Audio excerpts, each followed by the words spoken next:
আপাতত সবকিছুতেই ব্যর্থ আমি। কোনো কিছুতেই সফল হতে পারলাম না। না পারলাম পরিবারের ভালো সন্তান হতে, না পারলাম প্রিয় মানুষের প্রিয়জন হতে। আসলেই আমি সবকিছুতে ব্যর্থ। জানি না কবে সফলতার দেখা পাবো, কিন্তু আমি মানসিকভাবে খুবই ক্লান্ত। আমার চারিদিকে সবকিছু অন্ধকার মনে হয়। আমি বুঝতে পারতেছি না আমার জীবনের সাথে কি হচ্ছে, কেন হচ্ছে।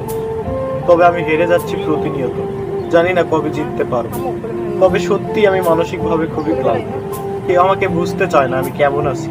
আসলে আমার কষ্ট একান্তই আমার। আমার দুঃখের সময় কেউ আমার পাশে দাঁড়ালো না। কেউ আমাকে জিজ্ঞেস করলো না আমি কেমন আছি। একটা কথা কি ভাই জানেন, খারাপ সময়ে আপনি বুঝতে পারবেন আসলে ভালো সময়ের কি মূল্য।